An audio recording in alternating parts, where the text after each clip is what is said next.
Bonjour et bienvenue dans ce 18e épisode de Détente et Réflexion. Je suis Eve et mon but principal est de vous mettre de bonne humeur. Alors, ça me fait tout bizarre de revenir sur ce podcast parce que ça fait, je pense, ça fait depuis mai que j'ai pas tourné pour ce podcast. Et avec une invitée, ça fait depuis, je pense, 2 ans. Oui. Bonjour. Donc voilà, donc je suis accompagnée de ma cousine Hélène. Et aujourd'hui, on va parler des troubles du comportement alimentaire. Et donc sujet, je suis là un peu, faut me mettre de bonne humeur, troubles du comportement alimentaire. C'est très très marrant. Voilà. Pour expliquer, même si j'ai pas à me justifier, mais mon absence des ondes sur ce podcast. Alors si vous êtes sur YouTube, vous allez vous dire, elle l'a posté il y a pas si longtemps, mais c'est parce que c'était mon autre podcast, Cette vie est belle. Oui, j'ai 2 podcasts. Jamais 203 peut-être, non? Waouh. Non, Que non. de teaser. Mais du coup, voilà, donc pour ceux qui connaissent pas Cette vie est belle, mon podcast, c'est un podcast qui se tourne vraiment sur le développement durable, donc un peu montrer que toutes les actions qu'on peut mener dans nos vies pour une vie un peu plus durable, non seulement ça aide l'environnement et les autres, mais ça améliore aussi notre qualité de vie. Donc voilà, j'ai énormément d'idées de podcasts, c'est pour ça que d'épisodes, donc j'en ai déjà fait pas mal et je vais continuer sur cette lancée, donc c'est pour ça que je suis un peu moins présente sur Détente et Réflexion. C'est un peu un podcast secondaire, quoi. C'est ça, le podcast, voilà, ma pauvre, tu es sur le podcast secondaire. Ah là là, mais je le vis bien. Ça m'intéresse quand même de refaire des podcasts sur des épisodes sur Détente et Réflexion, parce que là, par exemple, on va parler d'un sujet où on pourrait le rattacher à la durabilité, mais c'est pas vraiment le but. Et là, donc, on va plus se concentrer vraiment sur ce que vit la personne. Et après, et voilà, donc on va un peu rentrer dans tout ça. Alors, pour rentrer dans le vif du sujet, Ça va. on a trouvé une définition et quelques statistiques pour un peu se rendre compte de ce que c'est les troubles du comportement alimentaire, que je pense on va nommer TCA tout au long de la vidéo, sinon ça va. Ça va être très long à dire à chaque fois. Très très long. Du coup, une définition d'un laboratoire médical, est-ce que tu veux la lire ou est-ce que je la lis ? Comme tu préfères. Si tu veux, je peux la lire. Vas-y. Donc, le trouble du comportement alimentaire est une pratique alimentaire anormale associée à une grande souffrance psychique qui s'installe durablement et dont les conséquences pour la santé de l'individu peuvent être graves.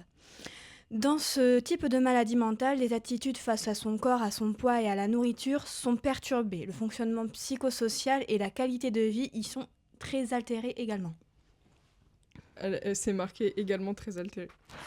Ouais, mais je sais pas lire. T'as fait une petite variante. Petite variante, Bravo, mais bravo. Bon. Ok. Et du coup, donc Hélène souffre, la pauvre, des TCA. Tout au long de la vidéo, on va un peu du podcast, de l'épisode de podcast, on va un peu parler des différents troubles qui existent. Et juste pour vous donner un ordre d'idée, il y a environ 10% de la population française qui est touchée. Alors, du coup, par tout le spectre des troubles qui existent, qu'on va mentionner après. Et il y a environ... c'est une étude, ça, que tu m'as envoyée. Oui, c'était une étude sur l'anorexie mentale. Des adolescents. Que sur les adolescents. L'étude se concentrait sur les adolescents souffrant d'anorexie mentale. Et donc, on avait pu voir que lorsqu'ils étaient pris en charge...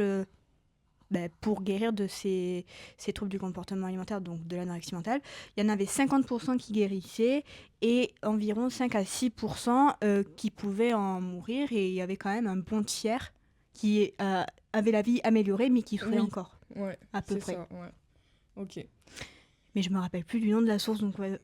On mettra tous les liens sur ton description, toutes les sources on n'en a pas utilisé 500 000, mais en fait ce podcast c'est pas pour... on n'est pas scientifique, quoi, on va pas faire une prévention et détailler tous les problèmes, etc. C'est vraiment plus Hélène, comment elle vit la chose. Mais vous aurez quand même pas mal d'éléments si vous vous intéressez au sein de l'épisode, et sur tous les liens qu'on va mettre, vous pourrez aller consulter pour aller plus loin, etc. Donc...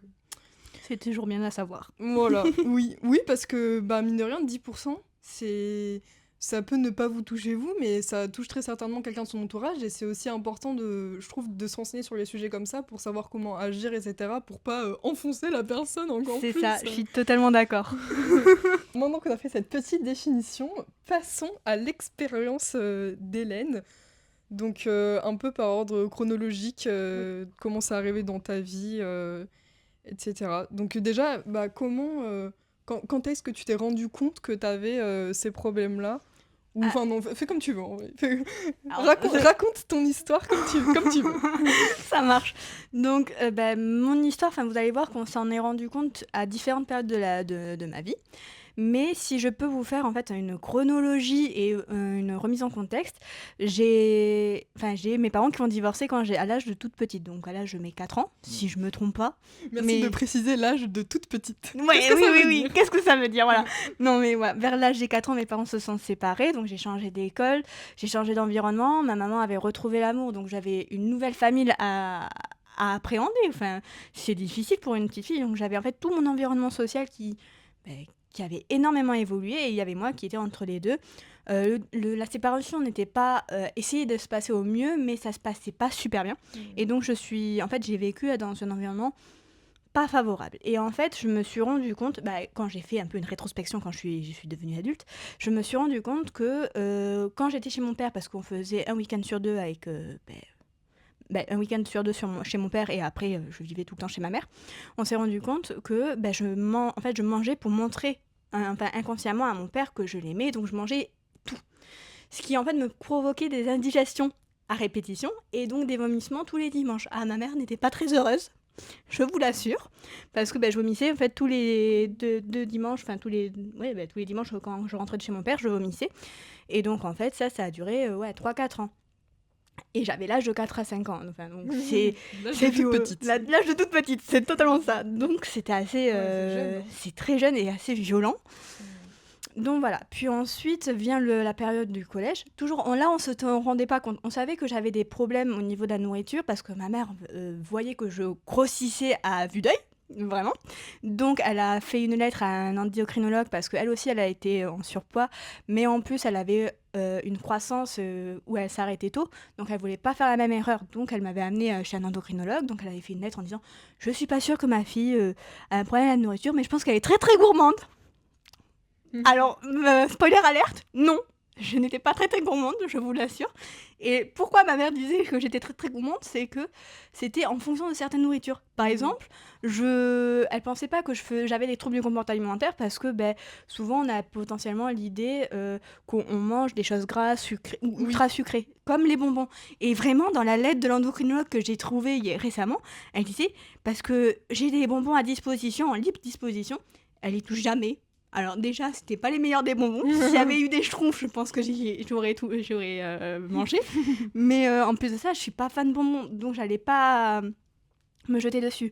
Par contre, le chocolat, vous inquiétez pas, ça j'y m'ai jeté dessus. Donc c'est-à-dire que j'ai presque traumatisé une maman qui m'avait invitée à l'anniversaire de son fils parce qu'il y avait une fontaine à chocolat. Mais c'était incroyable la fontaine au chocolat. Incroyable. Je me suis jetée dessus, j'étais en mode la dernière à me servir du chocolat et la maman a dit mais tu lui donnes jamais du chocolat à ta fille? Elle dit ah si, mais je sais pas. Elle aime bien le chocolat, donc j'en avais peu à la maison, au contraire des bonbons.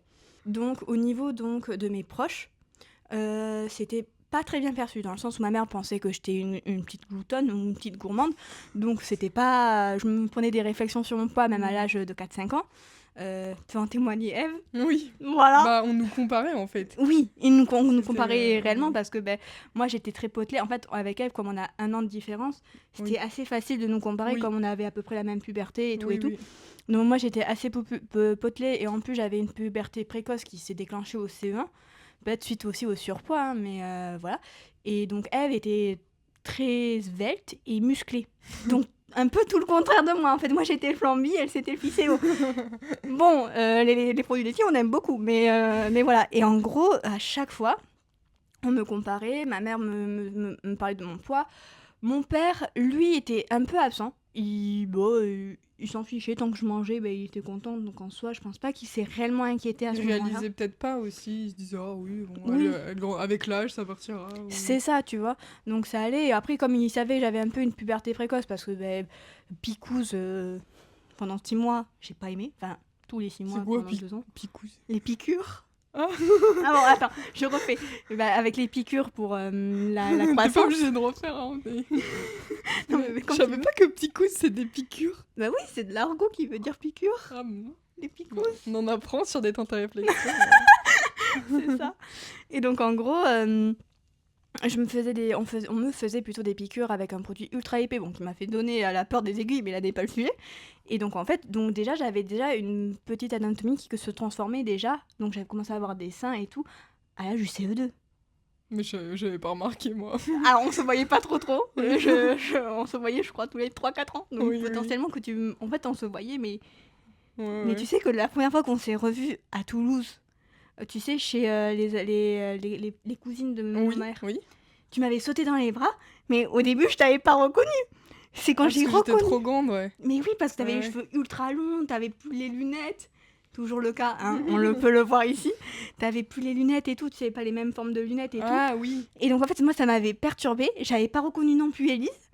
Et c'est quand j'ai vu tonton que j'ai fait oh, t'as vieilli tonton. Et là, j'ai remis tout en place. Je me dis, oh, la personne qui m'a sauté, c'est ma cousine. Mais c'est Je me sautais dessus, mais oui. Je suis en mode oh waouh. Donc vraiment, bref, et comme on se voyait pas trop, c'est peut-être pour ça qu'on n'a pas vu aussi Oui. la puberté de chacune. Ouais. Mais donc voilà, j'avais quand même une anatomie qui était aussi proéminente, donc ça veut dire que je commençais à avoir des seins, j'avais un gros ventre, donc en fait tout était un peu gros. Mais donc c'était la puberté et les troubles du comportement alimentaire, mais qu'on ne savait pas à ce moment-là. Et ensuite, moi, en plus donc de tout ce qui se passait au niveau de ma famille, je suis rentrée dans une nouvelle école où il y a eu le harcèlement scolaire. En lien avec mon poids, sinon ce n'est pas marrant, vous imaginez. Donc en fait, moi j'essayais souvent de m'assumer en tant qu'une personne pas en surpoids, parce que même dans ma courbe de croissance, jusqu'à mes 10 ans, je frôlais la ligne du surpoids, mais j'y étais pas. Et après mes 10 ans, moi j'y étais bien, j'étais plein pot en mode ça fait un gros pic, j'ai fait il y a un petit souci. Mais je vous en parlerai juste après, parce que c'était plus au niveau du collège qu'au niveau... Primaire. Ouais, primaire, ouais. Ok. Donc, il y avait le harcèlement sur mon poids. Et donc, j'étais assez seule parce que j'avais plus mes amis d'enfance au niveau de mon autre maternelle, quoi. Primaire. Oui, mais la première fois, j'étais en maternelle. Ah oui. Donc, ok. en fait, comme on change en maternelle et en primaire, on a toujours la même classe à Ah peu près. oui, c'est vrai, ouais. Et donc, en fait, j'avais plus mes amis de maternelle qui étaient passés en primaire. Donc, je me suis retrouvée avec des gens que je connaissais pas. Et il y avait des harceleurs. Donc, en fait, à l'époque, les enfants, c'est un peu... pas gentil, c'est-à-dire que pour pas qu'ils soient embêtés et soient harcelés par les harceleurs, ils se mettaient derrière les harceleurs. Donc même quand j'avais des amis, quand j'étais harcelée, mes amis, ils plus là. Donc c'était pas non plus les mieux. Ouais. Après on a grandi, donc j'ai quand même réussi à faire des amis d'enfance et voilà. Et où certains, ils se faisaient aussi harceler, donc ils voyaient pas le harcèlement. Donc ils étaient en mode... Ouais. J'en ai parlé récemment à un ami d'enfance, où il était en mode ah bon, tu t'es fait harceler? Oh j'en savais rien, j'étais en mode merci, et c'est pas grave. Donc, en fait, il y a plein de choses qui faisaient que j'étais extrêmement seule, que ce soit au niveau de ma famille ou que ce soit ça. Donc, ça empirait mes compulsions alimentaires. Donc, vient le collège, encore un changement social, où en plus de ça, moi, j'avais des périodes conflictuelles avec ma mère. Donc, je voyais déjà un thérapeute à cette époque-là. Mais ça s'est aggravé. Donc, la thérapeute est ensuite devenue thérapeute familiale et psychologue. Et comment ça se fait que ça s'est... on va dire empiré, c'est parce que je ne vomissais plus, donc je faisais plus d'indigestion. Très bon point. Il y a eu une évolution déjà, c'est déjà pas mal. Mais je mangeais tous mes sentiments. Donc tout ce qui était stress, colère, tristesse, sachant que j'allais pas bien au niveau avec ma mère, que avec mon père ça allait, mais sans plus, qu'à l'école je devais encore changer des trucs, j'avais peur de l'harcèlement au collège, parce que je me suis dit ça allait être pire si c'était au collège, parce qu'il y a plus de monde et tout et tout. Ouais. Enfin, t'avais une angoisse assez présente. Puis au collège, les gens sont encore plus méchants, je trouve. Hein, oui, mais vraiment. Et bon, moi, j'ai eu de la chance au niveau collège, je me suis quand même fait des amis, bon, en 5e, en 6e, non, mais j'avais un protecteur en 6e. Oh. Ce qui fait que, en fait, à chaque fois que les gens essayaient de m'embêter, ils l'apprenaient, et donc il faisait des batailles pour moi. Oh. Non, en gros, oui, il me protégeait énormément, c'était un papa poule. Mais donc, en fait, ça m'a énormément aidé. Mais qui avait ton âge? Oui. Ouais, et en plus, il était plus jeune que moi, parce qu'il était en septembre. Il était né en septembre, donc je suis en mode... Bon, d'accord, mais donc, bon, on imagine bien que ça a été mon crush, mais là n'est pas le sujet. Donc ensuite, donc vient le collège, donc j'avais extrêmement peur. Ça allait de moins en moins bien avec ma mère, donc vraiment c'était pas fou. Et donc, je reprenais une activité sportive, donc qui est la natation synchronisée, qui était mon rêve. Sauf que la natation synchronisée, faut être assez svelte. Faut se le dire, faut être svelte, musclé et tout. Que je rappelle, j'étais un flambi. Donc, déjà, ça allait pas. Donc, moi, j'étais considérée dans mon groupe de nageuses comme la seconde plus grosse. C'est normal. C'était véridique au niveau poids. Bon, voilà. Donc, déjà, ça te fait un peu une sorte de pression, sans t'en rendre compte. Puis ensuite, t'as le collège et tout. Et donc, je commençais à énormément manger mes sentiments. Donc, c'était plus des crises de boulimie, si on peut dire, parce que je mangeais. Voire même des crises d'hyperphagie, parce qu'avant, la différence entre boulimie et hyperphagie, c'est qu'il y en a un qui se punit, donc c'est la boulimie, que ce soit par restriction, par vomissement ou par prise de laxatif, ou alors que l'hyperphagie, je ne crois pas qu'il y ait de punition. Donc en soi, je mangeais et c'est tout, tu vois, je mangeais mal, et voilà, tu vois. Donc en soi, voilà, donc je faisais tout le temps ça jusqu'en 4e. Où la pression est devenue de plus en plus forte, que ce soit au niveau de mes proches, parce que ma mère n'avait toujours pas arrêté de critiquer, voilà, de critiquer, de dire qu'il fallait que je fasse un régime et tout, et moi je disais non, je m'assume, au final tu t'assumes plus quand en fait on n'accepte pas ton choix, donc c'est compliqué. J'ai arrêté de voir le diététicien, le nutritionniste et l'endocrinologue, parce que je voyais les 3 experts en primaire, parce que ça ne marchait pas, et donc ma mère ne voulait pas, elle savait qu'elle m'avait donné toutes les cartes en main, mais que je les prenais pas, donc elle pensait vraiment que c'était comme si je contrecarrais son autorité, un peu. Oui. Comme si c'était en fait de la psychologie inversée. Elle veut que je fasse ça, je le fais pas. Ouais. Alors que c'est beaucoup plus complexe que ça quand tu fais des compulsions alimentaires, parce que c'est des compulsions alimentaires, c'est des crises, donc t'arrives même pas à te contrôler et ça fait super mal et t'as mal au ventre à la fin, donc c'est pas une partie de plaisir, quoi. Il faut vraiment se mettre ça en tête. Et donc, en plus de toute cette pression sociale, vers la 4e, les amis de ma mère s'y mettent aussi. Enfin, des amis que tu connais. Ah bon ? Jackie et Michel. Ah, voilà. Mais c'est pas en mode, ils s'y mettent en mode de plein gré, c'est que ma mère fait une réflexion et ils rebondissent dessus. Ok. Et donc, en fait, ils rebondissent en disant, oui, tu vois, moi j'ai perdu toi, parce que Régime avait fait un... Jackie avait fait un régime plutôt.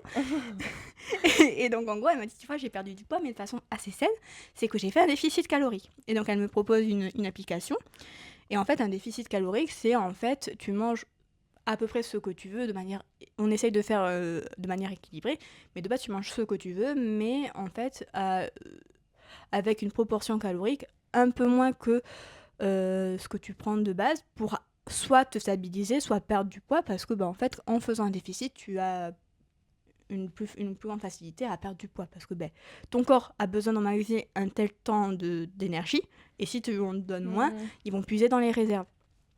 Et donc c'est comme ça que ça marche. Donc moi je faisais des déficits caloriques, elle m'avait dit elle me conseillait de faire 1200 kcal. Alors pour une ado... Pardon. Non, tu peux le dire si tu veux. Non, je sais, j'allais dire, sachant que qu'est-ce qu'il faudrait pour ne pas être en déficit. Alors pour les adultes, je crois que c'est entre 1600 et 2000 en fonction de la sédentarité de la personne. Ouais. Donc 1200 c'est peu. Bon, après je suis en adolescence, donc en soi je sais pas s'il me faut plus ou moins de calories, mais 1200 c'est quand même très peu par rapport à une adolescente qui se dépense tous les mercredis à la natation, voire je faisais 1 km par aller et 1 km retour pour aller au collège, donc en fait je me dépensais aussi par la marche, je me dépensais, voilà, je n'étais pas la meilleure en cardio, ça c'est sûr, mais je faisais des activités sportives, donc ce qui fait que 1200 c'est quand même relativement peu. Donc voilà, sauf que en fait c'est devenu une addiction de perdre du poids. Donc c'est-à-dire qu'en 4e, j'ai pas totalement arrêté mes compulsions alimentaires, donc hyperphagie. Elles se sont un peu transformées en crise de boulimie, parce qu'en fait moi j'ai arrêté de m'alimenter et je faisais un peu plus de sport, soit des abdos, des machins, afin de brûler le fait que j'avais mangé trop de calories lors de mes crises. Mais je me suis pas fait vomir, et je pense que c'est par rapport au fait que en primaire, je faisais que vomir par rapport aux indigestions, et je pense qu'une petite peur s'est installée, ce qui est normal. Donc, heureusement pour moi, je me suis pas fait vomir, même si l'idée m'est déjà traversée plusieurs fois l'esprit, mais j'avais peur de sauter le pas, donc voilà. Mais par contre, les laxatifs, plusieurs fois j'ai voulu en acheter, mais en fait, comme j'étais mineure, je savais pas si je pouvais en avoir sans l'ordonnance de médecin. Donc j'étais en mode, j'arrivais pas à trouver l'information sur internet et donc j'ai jamais pu. Bon, tu vas me dire, c'est bien, je me suis pas Oui. pourri la santé plus que ça, Mais tu voulais le faire, quoi. mais je voulais le faire. Mm, mm. Mais vraiment. Donc voilà, pour perdre plus de poids plus facilement parce que vraiment, j'étais à 1200 kilocalories et au lycée, je suis passée vers les 1000 voire 800 kilocalories et j'ai augmenté ma charge sportive du double, c'est-à-dire que je faisais natation sportive, natation synchronisée. Mais du coup, par exemple, quand tu manges 1000 calories, ça te fait... Concrètement, en termes de repas par jour, ça te fait quoi? Genre, tu mangeais quoi? Alors moi, j'avais des petites portions. Déjà, en fait, j'avais arrêté la cantine et j'avais pris des lunchbox. Ouais, Mais ça, c'était plus au lycée. Et ensuite, le petit déjeuner, je prenais un thé vert et une fruit. ok. Voilà. Et donc, je mangeais pas le soir parce que parce qu'en fait, j'avais remarqué avec la fameuse application qui me permettait de compter mes calories que dès que je mangeais le soir, je surpassais le taux de mes calories de 1200 et je pouvais atteindre les 2000, tu vois, facile. Et donc, j'étais en mode, eh ben, on va supprimer le repas du soir si c'est lui qui me prend le plus de calories. Hmm. Donc j'ai déjà supprimé un plat. Et en plus de ça, ce que je faisais, c'est que je réduisais encore plus mes quantités et j'augmentais mes quantités de légumes sans huile. Ce qui Ok. faisait que j'avais l'estomac plein sans avoir énormément de lipides ou sans avoir énormément de calories ingurgitées parce que les légumes, la plupart du temps, c'est moins calorique que des glucides ou des protéines. Bien sûr, ouais. Enfin, en tout cas, dans mon idée. Et Oui, même, oui, par c'est exemple, sûr. mais voilà. Mais par exemple, je savais que, par exemple, la pomme, je pouvais en manger presque pas autant que je voulais, mais je pouvais en manger 2 par jour, parce que, en fait, quand tu manges une pomme, en fait, l'apport calorique est tellement faible que quand tu la manges, la digestion fait que tu brûles la calorie. Donc en fait, je sais Ouais. plus, je crois que c'est 16 calories, bon, je te dis Ouais. une bêtise, c'est un exemple, mais ça veut dire que la digestion brûlait plus C'est que la trop- pomme C'est elle-même. trop drôle. Mais oui, donc j'étais en mode, je vais manger mon fruit, hein, ça va devenir mon fruit préféré, mais bon. Donc voilà. Donc ensuite, donc il y a eu le lycée. Ouais, donc vraiment, je trouve que c'est une longue période à être matrixé par les chiffres et par Ah mais les oui, oui. apports et tout, enfin de pas pouvoir manger sans calculer. Mais c'est ça, et vraiment, je l'ai pas dit, mais le déclic qui m'a été donné, c'est que mon père m'a fait une réflexion en mode, oh, tu fais 72 kilos, tu fais le même poids que moi. Ouais. Oh waouh. T'avais quel âge là? J'étais en 4e, donc Ouais, je te laisse faire le 13 ans, calcul. 13 ans. Voilà, parce que tu sais que je suis pas forte. Mais donc, Ouais. ouais, 13 ans, j'ai le même poids que mon père, Ouais. qui a 50 ans à ce moment-là. Donc, ouais, Oui, dur. ça fait un choc, ouais. C'est choquant, t'es en mode, oh waouh. Et donc, là, je me suis dit, ouais, vraiment, je vais faire comme a dit l'amie de ma mère, et je vais compter mes calories. Et je voyais que je perdais pas énormément, mais je perdais peut-être 1 kilo par mois. Ce qui est super, tu vois, j'étais en mode, je veux plus, mais plus je essayais d'avoir plus, et moins ça faisait. Hmm. Donc voilà, donc en tout, donc de la période de la 4e jusqu'à la terminale, j'ai perdu que 15 kilos. On va dire. Ah ouais? Ouais, j'ai eu du mal à perdre mes kilos, même. Mais bon, ça, c'est en lien avec les troubles de l'hormone. Ok. On n'y peut rien. Après, ça peut être dire que j'ai un trouble de comportement alimentaire un peu faible. Peut-être, hein, qui sait. Hmm. Mais voilà. Et quel est en fait le diagnostic, parce que je me suis pas auto-diagnostiquée et tout, c'est que je suis allée voir ma première gynécologue Hmm. pour prendre la pilule, parce que ma mère voulait que je prenne la pilule avant que je sorte du nid familial, c'est-à-dire entre la terminale et la L1, parce que je partais de Toulouse pour d'autres horizons. Et donc ma mère, elle disait, non, je ne veux pas que tu rencontres peut-être un mec et que tu ne sois pas protégée. Ce qu'il faut se faire, il faut se protéger, donc Oui, la pilule n'est pas la seule solution. Hein. c'est pas la seule solution, mais si ça peut rassurer les esprits, ça peut marcher. Mais il y a d'autres contraceptions. Oui, oui, parce que moi, la pilule, ça me fait trop peur. Je Mm. vois j'ai tellement d'amis qui ça se passe mal et où elles ont voulu arrêter, et c'est la galère et tout. C'est très peu pour moi. Je peux comprendre. J'ai été dans ce cas-là, donc je comprends totalement. Donc, du coup, t'es allée voir la gynécologue. C'est ça, et donc on a parlé, parce que souvent on fait un bilan pour la première fois qu'on voit, Ouais. c'est pas, elle te donne pas la pilule en mode allez tiens, pouf. Non. Moi, la première fois que j'ai vu une gynéco, c'était horrible. Ah ouais. C'était pas du tout un bilan.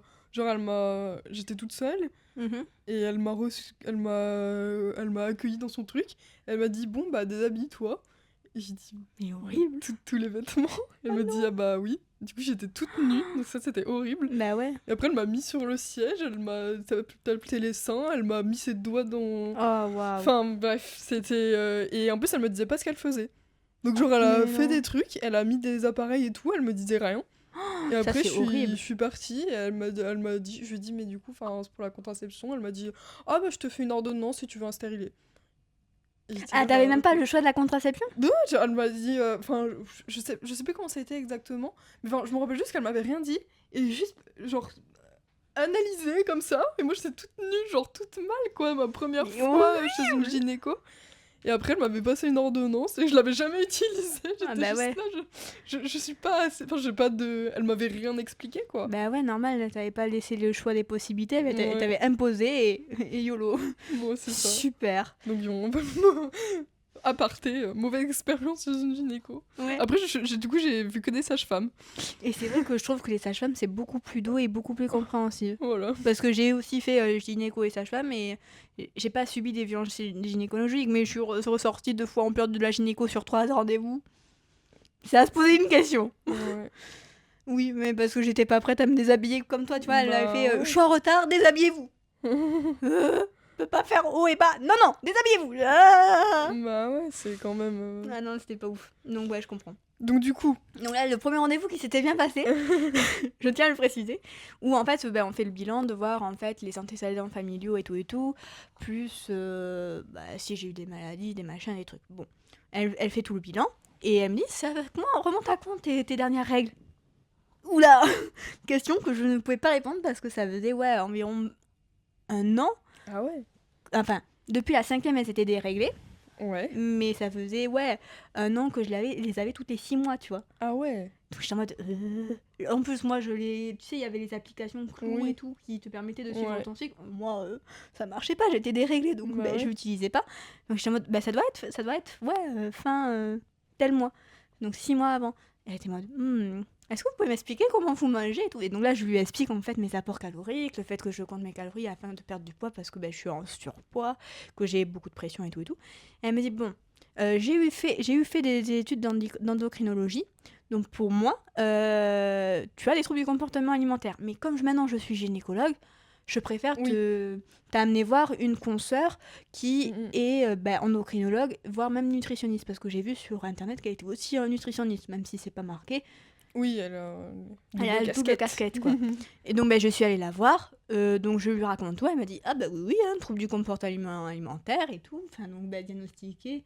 Donc là, on m'avait diagnostiqué des crises de boulimie. Donc de la boulimie, même si c'était pas une réelle boulimie de la primaire, comme je vomissais et tout, c'était quand même considéré comme de la boulimie, même si c'était pas voulu à proprement parler.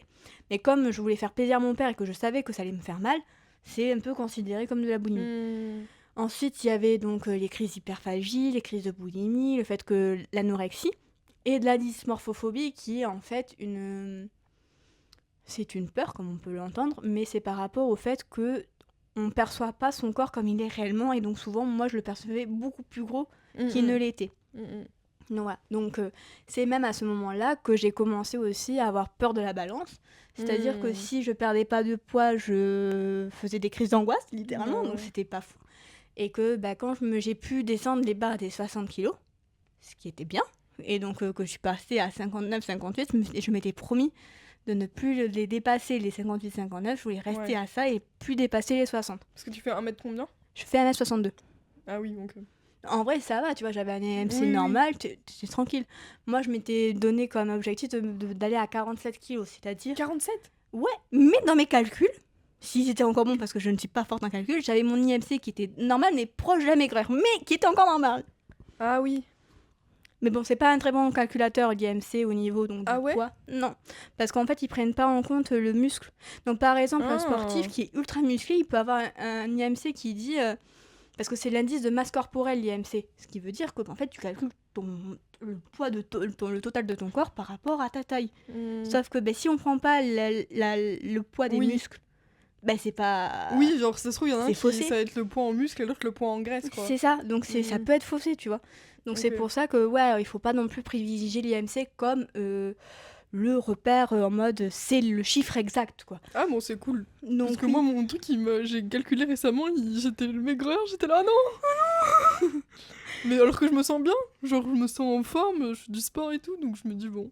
Et je me suis dit dans ma tête pour me rassurer, oh mais l'IMC, est-ce que vraiment? Et là tu me le confirmes, oh est-ce que vraiment l'IMC? Bah oui, parce que oui, non, ça a été c'était démontré, enfin ça avait fait le buzz, je crois, il y a 2-3 ans, Ok. sur TikTok et Instagram, qui disait, bah, en fait, l'IMC, ça peut Et fausser, est-ce quoi. qu'il y a d'autres moyens de...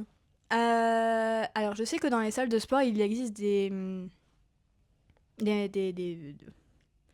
Ah, des balances spéciales là. merci, Ouais, ouais, ouais. les balances spéciales avec qui te dit le poids de Ouais. tes os, les poids de ton dos que tu as dans le Ouais, corps, ouais. la masse musculaire et la masse de gras, à peu près. Donc, c'est beaucoup plus fiable et donc tu peux Ouais. voir. Mais après, en je me fonction. dis, parce que du coup, moi j'ai, alors expérience personnelle, j'ai pas de balance. Du coup, je me pèse jamais. Genre que quand je vais chez des gens qui ont des balances. Ok. Et, et pourtant, et genre ça m'a...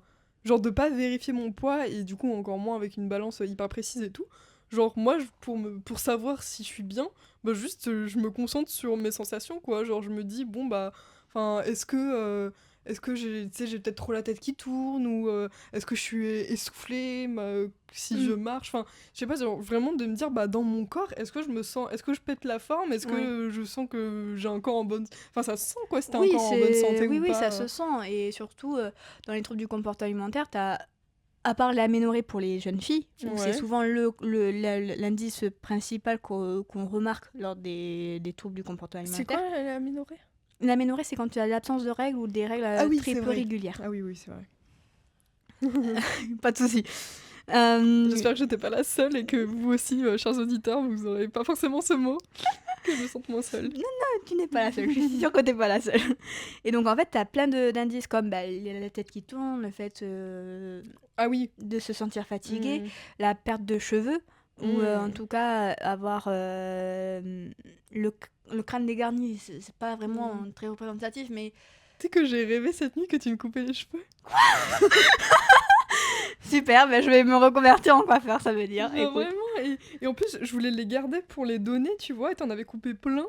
Et puis je sais pas, genre t'en avais gardé un peu, mais le reste c'était genre un peu mis en boule bizarre, et j'étais de là, mais non, mais je voulais les garder pour les donner et tout. Oh, Enfin, waouh, la bref. vision de moi maléfique. C'est ça, la vision maléfique. J'adore. Moi non, moi j'ai rêvé de combat de pouces, donc en soi, bras de fer chinois, littéralement. Mais tu vois, t'es maléfique, tu te bats dans tes rêves. Bras de fer chinois. Et en plus je gagnais, j'étais trop fière alors que je suis totalement nulle. Mais là n'est pas le sujet. Bon, Revenons au sujet, revenons à nos moutons. Euh, on disait quoi? Les cheveux, les symptômes, perte de cheveux. les pertes de cheveux, et en fait la peau, tu sais que t'as les ongles moins solides et tout, tu peux avoir des carences. Ah oui. Donc en fait t'as plein de symptômes qui fait que... oui, tu peux écouter ton corps.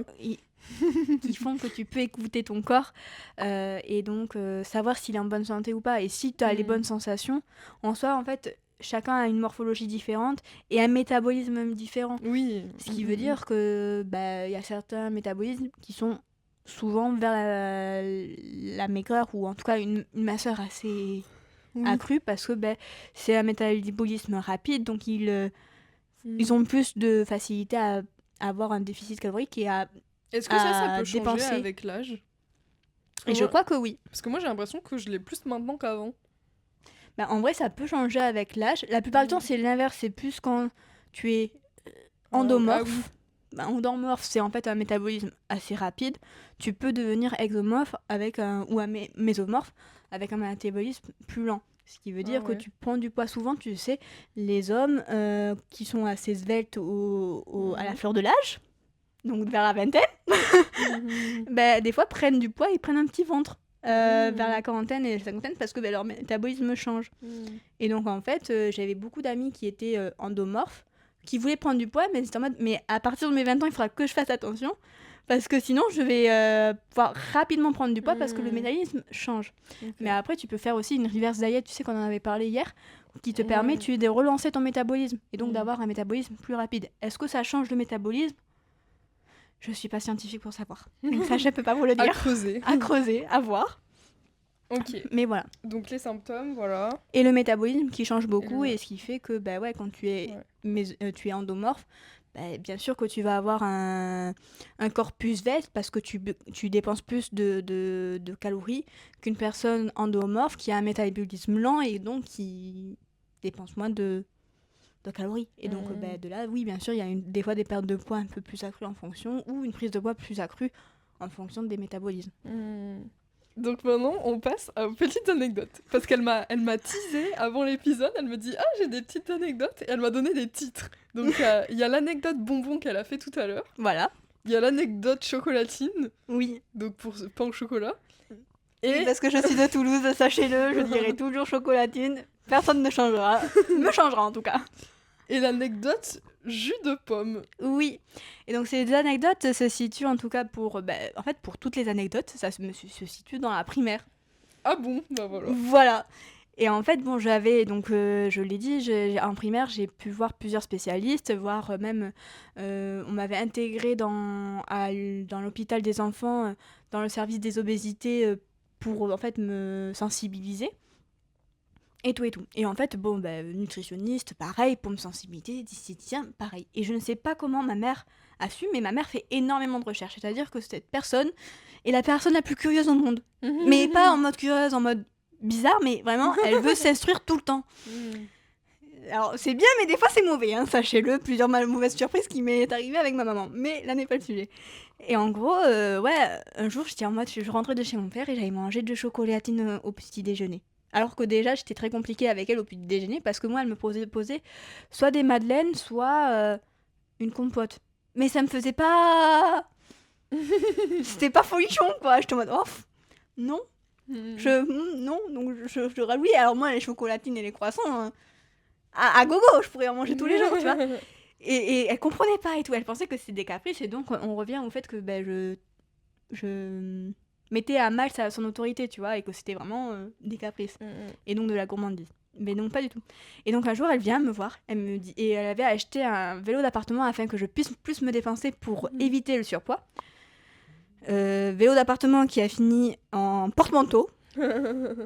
Et voilà. Et donc en fait, elle me disait, mais tu sais que une chocolatine, donc elle faisait les poids en 100 grammes, hein, ça te vaut 420 kilocalories. Sauf qu'en vélo, 420 kilocalories, c'est long à atteindre. Et je suis en mode... Et ça m'avait traumatisée. Et par exemple, le croissant, c'est 406 kilocalories pour les 100 grammes. Et je suis en mode... C'est pas normal de savoir ça en primaire. Voilà. Et pareil pour le jus de pomme. Le jus de pomme qui était mon second jus préféré quand j'étais petite. Parce que j'adorais les jus et tout. Et en fait, si je devais faire mon top... Non, c'était mon 3e jus. Il y avait le jus de litchi que je prenais à chaque fois dans le restaurant asiatique, parce que ça ne changera jamais. Le jus de raisin, parce que j'avais l'impression de boire du vin, mais sans alcool, donc je suis une adulte. Pas du tout, mais je suis une adulte. Et le jus de pomme. Et après, le jus d'orange et tout et tout. Et ma mère m'a traumatisée, et elle m'a dit, tu sais, un verre de jus de pomme, c'est 5 morceaux de sucre. Ouais. C'est énorme. Et en gros, même maintenant, je n'arrive pas à boire de jus de pomme parce que j'ai la petite voix de ma mère qui me dit 5 morceaux de sucre. Et je me dis, oh non. Donc voilà. Bon, en vrai, la chocolatine, ça va, j'en mange, mais que très rarement, une fois sur deux qu'on en a chez mon père. Mais ouais, le jus de pomme, je ne peux plus le boire, même pour les cocktails, les machins. Quand je vois le jus de pomme, ça me bloque. Je me dis, non. Non. J'avais vu une vidéo une fois pour ce truc de calories qu'après que tu dépenses en faisant du sport. J'avais vu mais je crois que c'était un truc d'Arte sur l'obésité. Ok. Qui disait qu'en fait aux États-Unis ils avaient vraiment beaucoup mis en avant le fait que si tu manges fast-food etc, donc soda, burger et tout, donc jus de pomme, chocolatine, oui. mais que tu fais du sport après, il n'y a pas de souci. Et qu'il y avait genre énormément de campagnes de il faut juste bouger, il faut se dépenser, etc. Et les États-Unis c'est je crois c'est un des pays où il y a le plus d'obèses dans le monde, enfin c'est même sûr. Je crois qu'il est 16e et avant il y a genre toutes les îles et tout, enfin bref. Ok.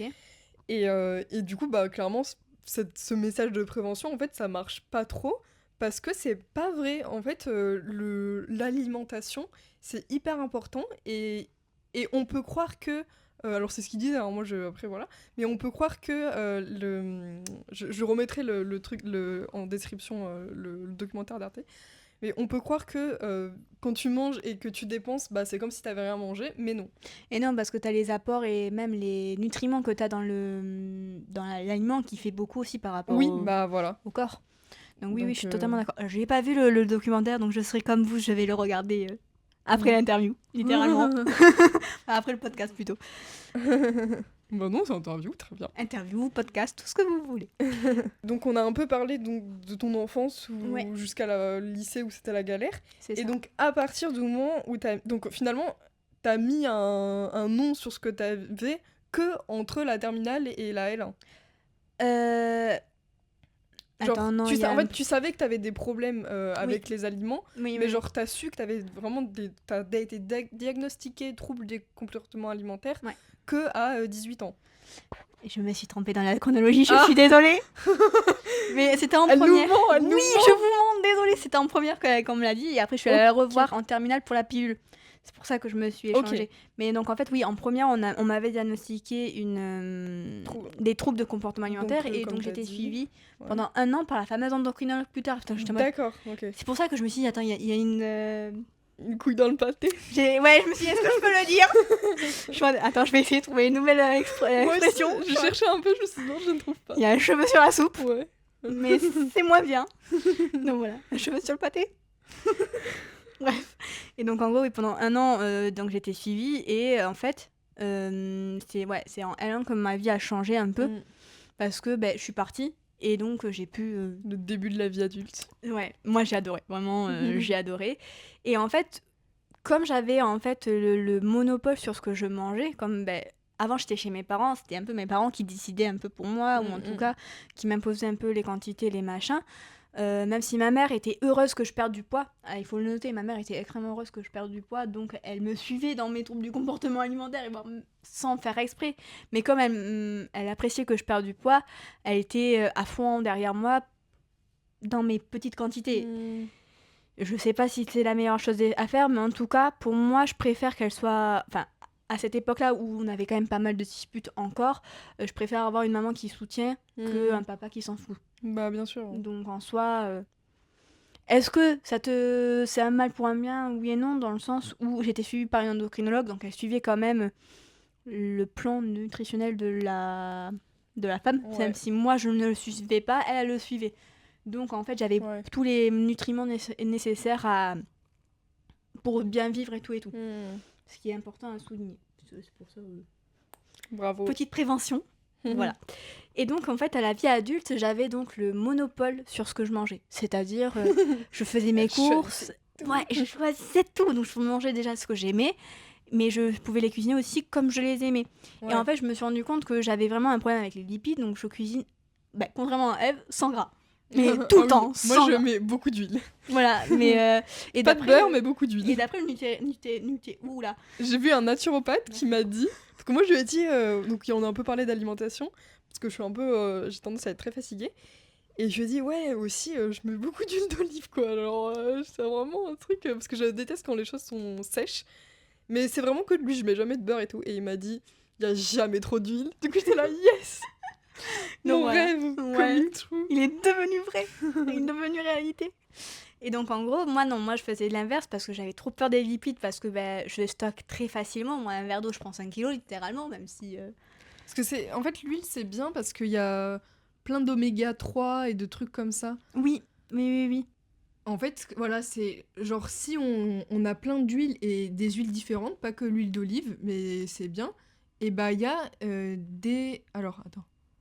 L'huile d'olive, c'est des oméga 9, pas beaucoup d'oméga 3, mais voilà. Mais après, il y a d'autres huiles, genre l'huile de lin, de noix, de colza, qui là apportent pas mal d'oméga 3. Et raison, et voilà. Ouais, mais et du coup, oui, parce qu'en général, on dit quels sont les... Alors, si j'ai bien compris, peut-être que dans les commentaires, vous me direz non, ou peut-être oui. Mais du coup, ils conseillent... Quand on conseille 2 cuillères à soupe par jour, c'est genre minimum pour avoir ton apport en oméga. Ok, d'accord. Ah oui, c'est par rapport aux oméga. Voilà. Et donc, c'est pas un maximum. Donc tu peux mettre plus, quoi, si tu veux plein d'huile. Mais c'est genre au moins 1 à 2 cuillères à soupe. Mais alors, ça se trouve, j'ai tort, mais je crois pas, parce qu'en fait, on est tout le temps on manque d'oméga 3, 9, etc. Oui, Donc mais souvent, il y voilà. a des compléments alimentaires. Par exemple, je sais que ma mère, elle prenait des oméga 9 à un moment donné de sa vie en gélule. Ah bah voilà. Bon, la prochaine fois, je lui dis mange de l'huile d'olive. Et oui, et de l'huile d'olive, et surtout celles qui ont des oméga 3, ça a conservé au frigo et pas à cuire. Genre ça a mangé cru, tu vois, sur ta Ouais, salade, vinaigrette. etc. C'est ça. Ok. Parce que sinon ça perd l'oméga 3. Ouais, ça perd en fait tout l'air bien fait. Voilà. Quoi. Donc Ok. je suis franchement, si j'ai un auditeur là qui s'y connaît, parce que moi là je répète ce qu'on m'a appris, mais qui s'y connaît mieux encore, qui peut infirmer ou confirmer, ce serait top. Oui, on est toutes les deux curieuses. Je lirai aussi. Voilà. Du coup, on en était où? Pourquoi On je parlais de ça? était Ah oui, en toi mode tu manges que sans je huile. mange sans huile, c'est-à-dire que je me nourrissais essentiellement de 3 types de plats que j'ai jamais pu me dégoûter. Je faisais des variantes et tout, mais essentiellement 3 types de plats chauds et des salades, souvent de salade de tomates, parce que j'aime beaucoup la salade de tomates, mais bon, en hiver, vous voyez bien que la salade de tomates, c'est pas glop, c'est pas fou. Non.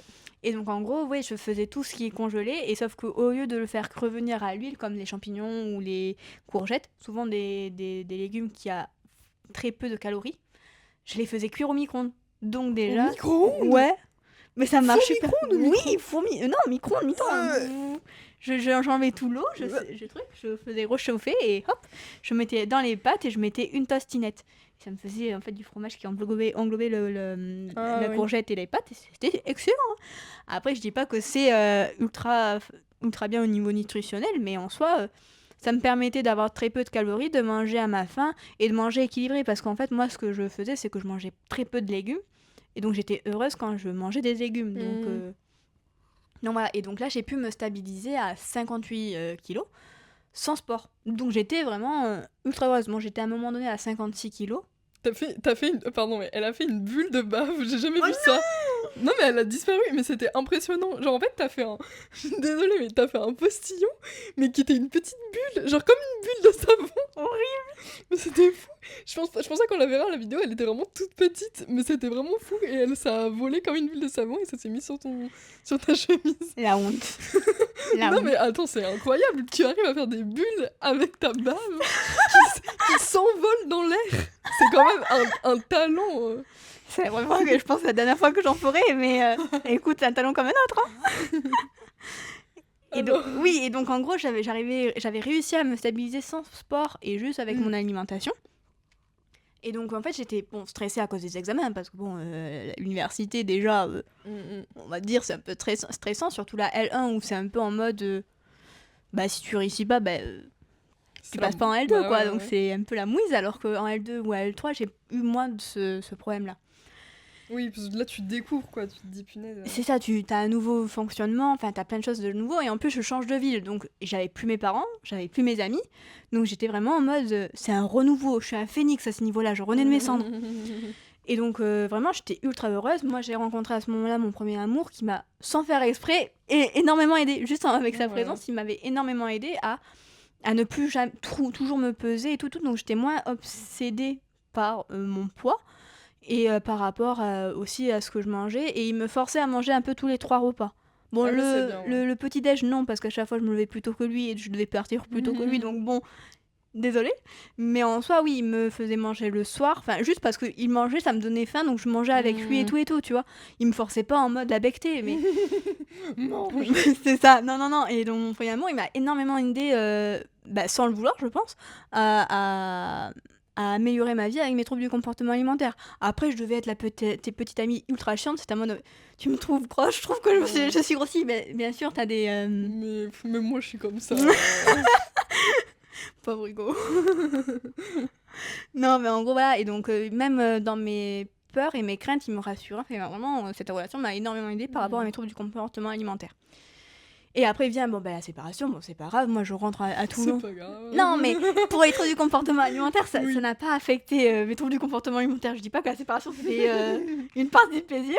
Donc je pars à Toulon, ça se passe super bien et tout. Bon, maintenant j'ai terminé mon master de Toulon. Non, je suis allée en alternance. Oui. L'alternance c'était à Toulouse. Et donc ma mère a eu la bonne idée de dire, en fait, non, tu vas pas prendre 2 appartements, tu n'es pas Crésus, ce qui est vrai. Et donc, en fait, tu ne peux pas réussir à payer en fait, les 2 appartements, sachant qu'en plus, tu as tes parents à Toulouse. Qu'est-ce que tu vas habiter dans un appartement alors que tu as un appartement à Toulouse, proche des transports en commun? Donc, je revis avec ma mère, même maintenant, parce que maintenant, je suis au chômage et que je cherche un travail afin de pouvoir désespérément, si vous cherchez. Si vous êtes recruteur, je suis là, je suis totalement là. Communication digitale, stratégie de communication, je suis là. N'importe où en France. Voilà, même dans le monde. Bon, my English is not very good, mais je peux m'améliorer. J'ai envie de m'améliorer. Si, ça va, ton anglais. Oui, mais je pense que je peux encore m'améliorer. Oui, mais on peut tous s'améliorer. Voilà. Bon, du coup, t'es de retour. Je suis retournée dans le nid familial, le cocon. Et le problème, c'est que mes troubles du comportement alimentaire sont réapparus, mais pas en mode ils avaient disparu. Ils étaient encore là, donc je faisais quelquefois des crises, mais c'était très rare. Et là, mes crises ont doublé d'intensité, donc j'étais en mode pas fun. Mais en plus de ça, j'étais très stressée. Et l'alternance, c'était un rythme à prendre. En vrai, j'ai bien vécu le rythme, surtout quand j'étais à Toulon, parce que je faisais du Toulon-Toulouse. Pas fun pour l'écologie, mais je prenais le bus. Ça peut... Ça va. Oui, voilà. C'est beaucoup mieux qu'une voiture où tu es seule dedans. C'est ça, j'ai prenais le bus. Il n'y a pas de train TER qui fait Toulon-Toulouse? Alors si, mais c'est 2 fois plus cher et pour 2 heures de différence. Sachant que je restais... Genre le bus c'est 2 heures plus long? Ouais. En fait c'est 7 heures de bus et les trains c'est entre 5 et 6 heures. Ah oui, donc voilà. Et sachant que je prends un intercité qui fait Toulouse-Marseille, celui qui fait Marseille-Toulouse-Bordeaux, qui est tout le temps en panne. Voilà, SNCF. Je pense qu'il faut changer de train à ce niveau-là. Et ensuite, les critiques pas, c'est des potentiels recruteurs. Hein. Alors, vous savez que vous me devez un remboursement que vous n'avez jamais voulu me le prendre parce qu'il était moins de 4 €. Donc il faut l'apprendre en CDI. Parce que j'ai de nouvelles possibilités de mailing, de stratégie mailing. Au moins pour vos remboursements, ce serait pas mal. Bref. Et ensuite, tu prends un TER de Marseille à Toulon. Et donc, en fait, ça te prend entre 30 ou plus si tu as plus de gares, tu sais. Donc, en vrai, ça te fait 5h30 ou 6h, tu vois, en fonction. Donc alors que j'ai 7 à 8 heures de bus, pour 20 € de moins, alors je suis pas Crésus, donc je les prends, les 20 € de moins. Et en vrai, moi, je travaille la plupart du temps dans les transports en commun. T'arrives à travailler dans le bus ? Ah, mais oui, j'arrive même à me maquiller dans le bus parce que j'étais en natation synchronisée, on faisait Toulouse-Marseille. Pour nos compétitions, on se maquillait, on se gélatinait les chignons dans le bus. Ah ouais. Et c'est horrible. Maquillage waterproof, du coup. Bien sûr. Donc l'eyeliner, le mascara, tout passé. Donc en vrai, non, j'ai eu cette capacité de pouvoir travailler dans les transports en commun. Le bus, chapeau. Hein. Merci. Je suis assez fière de cette capacité. Après, je peux aussi dormir. J'ai aussi cette grande capacité de dormir parce que ça me berce. Mais donc oui, je suis revenue dans le cocon familial. On va, à chaque fois, on va dévier, on va parler de tout sauf du cocon familial. Est-ce qu'on veut finir cette question ? Oui, mais on va la poser quand même et on va y répondre. Donc oui, et donc en fait, dans le cocon familial, ma mère a besoin de contrôler. Et donc en fait, elle me montre aussi son amour par rapport au petit plat qu'elle fait. Donc elle préfère avoir le monopole de la cuisine. Et n'ayant pas très grande confiance en mes capacités de cuisine, alors que je trouve incroyable, hein, parce que je mange avec. Mais à ce qui paraît, je lui détruis les poils, comme je mets pas d'huile. Ah oui. Donc voilà, donc elle préfère faire à manger. Ouais. Ce que je comprends, moi d'habitude, je me suis habituée à faire des repas en boîte, c'est-à-dire je fais du batch cooking. Je me fais 2-3 repas que je mets ensuite dans des tupperware et ça me fait toute la semaine. Et en fait, ça m'aide à ne pas avoir trop de compulsions parce que je me dis, j'ai déjà un repas tout fait. Comme souvent quand j'ai la flemme et quand je fais des compulsions, c'est parce que j'ai la flemme de manger un repas équilibré, donc je mange debout. Et je mange tout ce qui me passe. C'est pas... Une image drôle, je t'imagine dans la cuisine. Mais vraiment, et en plus tu peux passer du jambon au spéculoos pour revenir avec du pain, pour revenir avec une tartine de beurre salé. Ah mais oui. C'est fou. Ah mais tu manges tout ce que tu peux, vraiment. Vraiment, c'est pas fou. Et donc avec le batch cooking, j'avais réussi à diminuer en fait ces genres de compulsions parce que si j'avais faim, je pouvais soit manger mes petits... mes petits poutines de chia, que je trouve qu'ils sont très bons, parce que je faisais 2 recettes, ou mes petits plats salés en fonction de ma faim, tu vois. Donc en vrai, c'était bien. Et en plus, je prenais aussi des fruits à chaque fois, des baies pour les antioxydants qui étaient super bien. Donc en fait, j'avais quand même une relation, j'ai oublié le mot. En gros, c'était équilibré. Et donc avec ma mère, je pouvais pas parce qu'elle trouvait que ça pouvait proliférer les bactéries et tout. Le fait, tu sais, de cuire et de faire tout en même temps, ça pouvait proliférer les bactéries, donc elle était pas à l'aise. Et on va dire que ma mère aime faire les courses 1 fois par semaine, sachant que moi, je fais des courses 1 fois par mois. Ouais, vraiment, on fait des trucs totalement différents sur ça et ma mère. Et en fait, le frigo est tout le temps plein. C'est-à-dire que je n'ai pas la place pour mes batch cooking, même si je voudrais les faire, je ne peux pas les faire. Donc c'était très compliqué. Et donc comme c'était ma mère, on va dire, qui dirigeait un peu la nourriture, moi j'ai recommencé à énormément manger et j'ai énormément pris de poids. C'est-à-dire que là j'ai pris 5 kilos et je le vis très mal. Littéralement, je le vis, comme je l'ai dit à elle, je le vis très mal parce que maintenant je suis au chômage. Ma dépense au niveau du NEAT, donc les pas qu'on fait journalier sans parler de sport, s'élève à 200, 300. Voilà, de base, c'est 5 à 10 000 pas par jour qui est conseillé pour rester un peu actif et tout. J'en suis très loin. Donc en fait, on va aller se promener. Ça me va très bien, on va prendre l'air. Et donc en fait, j'ai pris énormément et je n'arrive pas à perdre. Ce qui a fait que j'ai augmenté aussi mes troubles du comportement alimentaire x2 quand je suis allée au chômage. Et donc en gros, à Toulon, j'avais réussi un peu à perdre du poids, donc j'arrivais à me stabiliser à 60 kilos, tu vois, donc j'avais pris 2 kilos, mais ça allait. Parce que bon, ma fac étant sur 7 étages, et qu'une fois sur 2 les ascenseurs ne marchent pas, on faisait un peu de sport. Bon, à la fin, je finissais toujours essoufflée parce que j'ai pas un bon cardio, comme je vous l'ai dit. Mais cette famille. Yes, je me sens moins seule. Mais sinon, je marchais et à Toulon, en fait, je fais tout à la marche. C'est-à-dire que je prends jamais le bus, à part si c'est pour aller dans une autre ville à côté. Donc, c'est-à-dire qu'à Toulon, je fais même... Il y a un Lidl qui est à 1 km de chez moi. Je faisais mon Lidl à 1 km de chez moi et je portais après les sacs de course après. Et donc, en fait... ça me faisait que je marchais beaucoup, que je faisais du sport et j'étais pas stressée et j'avais des aliments qui ne me provoquaient pas de crise. Tout ça réuni, ça faisait que j'arrivais à stabiliser mon poids à 60 kilos. J'allais mal, mais ça allait. Et là, depuis le chômage, j'ai pris 3 kilos, donc ça fait 3 mois que je suis au chômage maintenant. J'ai pris 3 kilos, 1 kilo par mois, c'est pas fun. Et donc comme je vois que je mange trop par rapport à mon déficit calorique, j'ai... Ah ça je te l'ai pas dit. J'ai décidé de faire un repas par jour. Ah, c'est pas bien.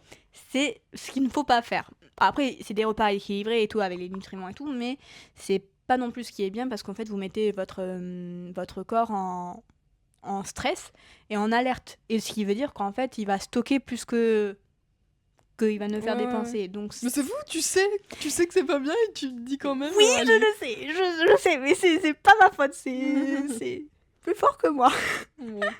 Et donc voilà, et donc c'est pour ça que j'ai dit à Eve, oui, potentiellement j'aimerais reprendre le sport et tout, afin d'augmenter déjà mon NEAT, parce que pour aller à la salle de sport, je prendrais le bus, mais je pourrais aussi m'arrêter un arrêt avant, afin d'augmenter, tu sais, ma marche à pied, et donc c'est des calories dépensées facilement, quoi. La marche, tout le monde est capable de faire ça. Et en plus, faire du sport, ça me permettrait tout le monde, mais oui. Une grande partie de la population, pardon, je suis désolée. Pas très inclusive, Hélène. Pas du tout exclusive. Non, vraiment, je suis désolée, j'y ai pas pensé, vraiment. Mais t'inquiète, on peut pas penser à tout. Hein. Après, ça fait les bras. Voilà. Donc en soi, les recettes. J'essaie de me rattraper, mais je m'enfonce plus qu'autre chose, donc je vais arrêter. Et donc en gros... Oui, et donc je voulais faire du sport pour aussi augmenter ma masse musculaire. Bon, je sais que ça veut dire que potentiellement, j'arriverai plus à redescendre au bord des 58 kilos, comme on en a parlé. L'IMC, ça fait pas tout, et donc le poids ne fait pas tout sur la balance. Mais au moins, je me sentirais plus forte et aussi mieux dans mon corps, parce que, en fait, même si la graisse est plus léger que le muscle, enfin, tout dépend de si vous faites du volume et donc de l'hypertrophie, ou si tu travailles les muscles profonds, mais ça peut aussi, en fait, réduire, en fait, ton physique, enfin, pas en mode tu rétrécis, mais en mode ça te compresse, si on peut dire ça comme ça. Donc en soi, je me dis que physiquement ça peut le faire, et je sais que j'ai une connaissance qui est coach de sport, vers Annecy, si jamais... Bon, je vais pas faire sa promotion, mais voilà, si jamais je connais, venez me voir, je vous ferai la publicité. Et en fait, ce qu'elle faisait, c'était pas réellement... au début, donc, j'avais vu certains de ses posts où elle ne pesait pas ses clients, mais plus elle mesurait. Elle mesurait Ah le oui. tour de taille, elle mesurait le Mm. tour de bras. Et en fait, je pense que c'est beaucoup plus révélateur de la transformation Mm. physique. Et je pense que c'est un peu moins obsessionnel, parce que déjà, se prendre les mesures, c'est plus long que juste un poids sur la Oui. balance. Oui. Donc en soi, tu le fais moins souvent parce que, en vrai, moi je suis flemmarde, donc en soi, je sais que je le ferai beaucoup moins souvent, et donc ce serait peut-être moins. Pardon. Ce serait moins obsessionnel, tu vois. Donc ça peut être aussi une autre technique. Aujourd'hui, donc, de ce que j'ai compris, tu souffres encore des troubles du Oui. comportement alimentaire. Et est-ce que tu vas... Enfin, est-ce que, donc, par rapport à ça, tu as vu plein de spécialistes, mais est-ce que tu as vu une psy que pour ces troubles-là? Alors, non, mais il m'a souvent été conseillé, même maintenant, parce que comme j'ai mes troubles du comportement alimentaire qui sont accrus et que je vois aussi pas mal de spécialistes pour d'autres trucs, ils me disent d'aller voir une psy par rapport à ça. Mais non, en fait, lorsque, comme je vous l'ai dit, je voyais une thérapeute familiale, et ensuite, à cause... oui, parce qu'à un moment donné, j'ai été très malade, mais c'était plus psychique que les troubles du comportement alimentaire, donc j'en ai pas parlé, mais en fait, j'allais pas du tout bien mentalement, mais j'étais dans le déni. Ah, moi, j'ai fait du déni de compétition à ce niveau-là, je pense que je serais médaillée olympique. Mais en gros, à ce point où je dormais plus la nuit, je faisais des cauchemars, j'avais des plaques rouges, on sait pas pourquoi, et j'en vomissais tous les mois. Donc bon, c'était pas fun. Mais je me faisais pas vomir, c'était mon corps qui disait qu'il y avait un problème, mais je voulais pas l'écouter. Donc écoutez votre corps quand vous avez ce genre de truc, allez voir une psy, potentiellement c'est psychique. Faites ce que je dis, pas ce que je fais. Oui. Mais après, j'y suis allée. En fait, comme je lui parlais souvent, parce qu'on se voyait toutes les 2 semaines pour la thérapie familiale, elle me dit, bon, Hélène, je sais que tu me prends pas pour une psy, parce qu'un jour je lui avais dit ça. Je regrette. Désolée, Wendy. Et donc en vrai, elle me dit, je sais que tu me prends pas pour une psy et tout, mais je suis psy, et je pense que on peut travailler sur ça. Il faut peut-être que tu n'arrives pas à tout t'exprimer parce qu'il y a ta mère. Donc si tu veux, on fait des séances de psy.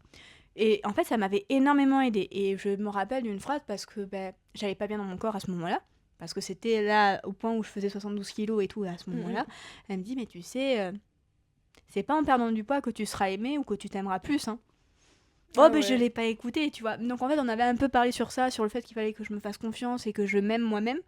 Mais on n'avait pas parlé sur la relation avec les aliments.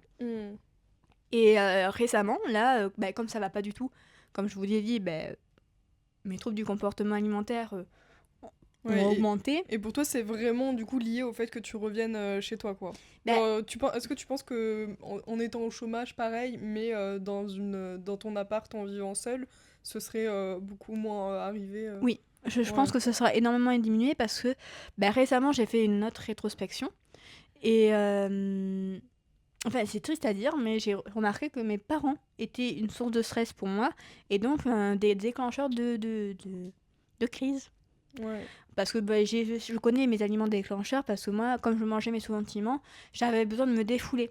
Et donc, je mangeais déjà tout ce qui était croustillant. Ça pouvait être du pain, de la biscotte, des spéculoos. Ah, je faisais tout, chips, croûtons. Mais vraiment, tout ce qui est croustillant, il faut me les enlever quand je commence à être pas bien parce que je te les déglingue. C'est-à-dire qu'un jour, j'ai mangé, je crois, un paquet de biscottes. Je crois que ça fait 200 grammes à peu près. Ou 100 grammes, je sais pas. Mais j'ai mangé tout un paquet de biscottes. Et j'ai mangé un jour toute une baguette de pain. Mais sans rien, un pain sucre. C'était un mode... C'est pas fou. C'est fou. Chuc, pour ceux qui savent pas, ça vient de nature. C'est vrai. Pour moi, c'était... C'est du patois testerin. Gujanais, non? Parce que mamie, elle est gujanaise. Non, elle vient de la Teste. C'est notre grand-père qui est de Gujanais? Je crois. Hein. Ah, moi, je pensais que c'était l'inverse. Ok. Bon, on lui demandera. Ouais. Mais enfin bref, du pain chuc, ça veut dire du pain ou sans rien dessus. Voilà. Et donc, en fait, récemment, j'ai fait plusieurs crises. Et en fait, les éléments déclencheurs, c'était pas les aliments à proprement parler, mais plus des mots... pas que ma mère me disait en mode t'es grosse, nanana. Alors, non. Elle fait encore des remarques, surtout quand elle commence un régime, parce que je pense la frustration. Mais en soi, juste certaines remarques ou certaines piques qui font que, oui, ça peut me déclencher parce que, ça me rend mal et donc Bah oui, bah c'est forcément, tu t'y penses. Puis même, genre, quand on te dit des... Parfois, on te dit des pics où toi, tu avais même pas pensé, et du coup, ça te marque et tu te dis, ah putain, c'est ça. vraiment... Ça, je trouve que c'est les pires. Oui, je suis totalement d'accord. Et donc, ouais, non, en fait, oui, et mes parents sont les deux. Ouais, ça déclenche. Ça peut devenir des déclencheurs, donc je pense, oui, vivre seul, déjà, j'aurai le contrôle déjà sur ma nourriture, ce qui est énorme, et donc en fait, ça permet aussi d'éviter certaines crises, parce Ouais. que tu peux les anticiper, mais aussi parce que tu as moins de stress environnant, parce que maintenant, depuis que j'ai eu mes chez moi à Toulon et à Avignon, je me sens plus trop chez moi dans la maison de mes Oui, parents. Je oui, sais pas si oui. ça vous le fait, mais en fait, c'est maintenant plus la maison d'enfance ou l'appartement d'enfance Ouais, que ton chez toi, tu vois. ouais. Et je pense que ouais, le fait d'avoir un environnement qui est t'es propre et qui est en fait un peu ton cocon, te permet déjà d'être dans un environnement un peu safe et donc évite aussi certaines crises qui pourraient... Enfin, ça peut éviter certaines crises qui pourraient apparaître si tu n'es pas dans un environnement sain. Je dis pas après que mes crises auraient disparu si je vivais seule, parce que je ne pense pas. Parce que le chômage, même si on fait rien, enfin, entre guillemets, On cherche des emplois. on cherche des emplois, mais le fait est que en fait, tu stresses parce que tu sais pas ce que tu vas devenir, tu sais pas si en fait tu as pris le bon choix, tu te questionnes tout le temps. Enfin, moi, je me suis jamais questionnée par rapport à mes études parce que je savais que c'est ce que j'aimais, donc j'étais en mode j'y vais, go. Je savais pas que ce que je voulais faire c'était de la communication, mais au final, oui, c'était la communication et je m'y suis plus. Mais par contre, là maintenant, je me dis, mais est-ce que j'ai réellement le bon profil et tout? Et je me pose 36 000 questions, ce qui me provoque énormément de crises d'anxiété que je n'arrive pas à désamorcer. Et donc, je pense que oui, un environnement sain permettrait que ces idées noires soient même présentes, mais elles seraient quand même présentes. Donc, oui et non, pour répondre à ta question. Oui, j'essaye de répondre à la question, même si je pars un peu de... Et du coup, t'as quand même pas espoir que si tu trouves un emploi et que tu habites de nouveau seul, tes troubles disparaissent au moins le temps que tu sois seul. Enfin, est-ce que t'as pas l'espoir quand même dans ta vie de te dire que, bah, au bout d'un moment, quand tu mèneras ta vie d'adulte à 100%, tu seras plus sujette à tout ça? Ou est-ce que c'est plus profond Alors, donc, imaginons que j'ai l'emploi de mes rêves et tout.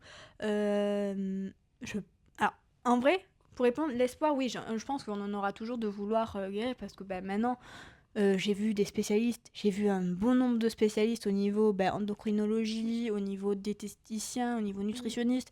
Enfin, j'ai vu énormément de gens, j'ai vu énormément de médecins qui me conseillaient et tout, même quand ils ne sont pas des spécialistes. Donc oui, j'ai l'espoir de guérir. J'en ai envie. Mais c'est plus fort que ça, parce que comme tu l'as dit, je connais ce qu'il faut faire pour le faire, Oui, et mais je pourtant, n'y arrive pas. Ouais. Donc c'est beaucoup plus profond que ça, et c'est pour ça qu'il faut aller voir une psy. Mais, Tu comptes le faire? oui, j'ai Oh. pris rendez-vous pour le 28 Oh, bientôt. décembre. Ouais, c'est un cadeau de Noël que je m'offre. Parce que la santé mentale est aussi importante que la santé physique. Ouais. Et donc, en vrai, si ça marche, j'en serais extrêmement soulagée, parce que même s'il y a l'anxiété, il y a aussi la dysmorphophobie qui prend en compte, et la vision de mon corps est terrible, mais vraiment. Mais si j'arrive à me voir de façon meilleure et que j'arrive à mieux gérer mon stress, en vrai, j'ai vraiment l'espoir de pouvoir être guérie, parce que j'ai envie d'être guérie. A contrario que moi, que la Hélène du lycée, qui voyait donc une endocrinologue, mais qui voulait pas réellement guérir, elle voulait juste mincir encore plus, quoi. Ouais, Donc, mais c'est intéressant que tu dises la santé mentale est aussi importante que la santé physique, parce que finalement, là, dans le cas des troubles de comportement alimentaire, c'est même la santé mentale, c'est plus important que tout, puisque ça impacte la santé physique. Oui. Enfin, si t'avais pas des problèmes de santé mentale, t'aurais pas des problèmes de santé physique. Dans le cas des troubles de comportement alimentaire. Oui, je suis totalement d'accord avec toi. Oui. Mais c'est pour ça que souvent, c'est sous-estimé la santé mentale, alors que ça peut réellement induire sur ta santé physique. Comme je l'ai dit, quand j'avais des problèmes dans le déni, causés par le déni, mon physique a énormément souffert. Et les troubles du comportement alimentaire, c'est aussi psychique. Et donc, il faut aller voir des spécialistes, que ce soit psy, et Oui. endocrinologue, Tu peux pas te nutritionniste. guérir en regardant sur internet. C'est ça. Après, si vous avez une force mentale incroyable, je ne dis pas, mais je pense que la meilleure manière et la manière la plus saine, c'est quand même être accompagné pour avoir les conseils qu'il vous faut. Et parce que chacun est différent, chacun a un métabolisme différent. Et ce qui fait que les spécialistes sont là pour ça. Et vraiment, ils sont de bons conseils, quoi. Ouais. Littéralement. Spécialiste et de s'entourer de personnes qui sont plus des aides que des déclencheurs, si possible. Oui, ce serait mieux. Par exemple, au lycée, j'étais moins seule, donc parce que j'avais réussi à avoir un groupe d'amis. Et bon, certaines amies qui me connaissaient pas, ne voyaient pas. Enfin, elles râlaient que je mangeais pas le soir, mais bon, sans plus, tu sais, pour les sorties et tout. Mais j'avais d'autres amis qui me connaissaient énormément, qui me disaient, bon, Hélène, ne franchez pas la limite, tu vois, parce que ça peut être beaucoup plus grave, tu vois, si tu rentres vraiment dans une anorexie ultra sévère, en mode que tu manges pas, que tu te fais vomir et tout, enfin, ça peut aller beaucoup plus loin. Et j'avais des amies aussi ultra protectrices et tout, et des fois, elles voyaient que j'allais mal, alors que même moi, je voyais pas que j'allais mal. Non, mais je te jure, un jour, j'ai une amie qui me dit, toi, ça va pas. Alors moi, je vivais ma meilleure vie, hein. Et en fait, on a commencé à parler, mais de but en blanc. Et je commençais à pleurer, je fais... Alors quand j'ai su que ma meilleure amie me comprenait mieux que moi-même, j'étais en mode waouh, ça c'est beaucoup. Mais au final, oui, donc c'est pour ça, être accompagné et entouré de personnes qui vous veulent du bien, c'est le plus important. Mais parce que, par exemple, je dis pas que mes parents me veulent du mal, non, mais ils sont maladroits. Et donc en fait, des fois, ça peut déclencher des crises. Oui, en fait, ils ont peut-être pas compris toute la complexité que c'était, et pour eux, c'est juste, mange moins. Oui, c'est ça. Tu as des troubles de comportement alimentaire, arrête. C'est ça, t'es dépressif, arrête de pleurer. C'est la même chose, quoi. Alors que c'est beaucoup plus complexe que ça. Et donc, c'est là où... Oui, puis après aussi, peut-être pour ta mère, comme elle s'est beaucoup investie, c'est aussi genre ta relation un peu liée à ça, et du coup, ça peut même ton cerveau automatiquement, même si elle fait rien, il va se remettre dans une condition pas folle.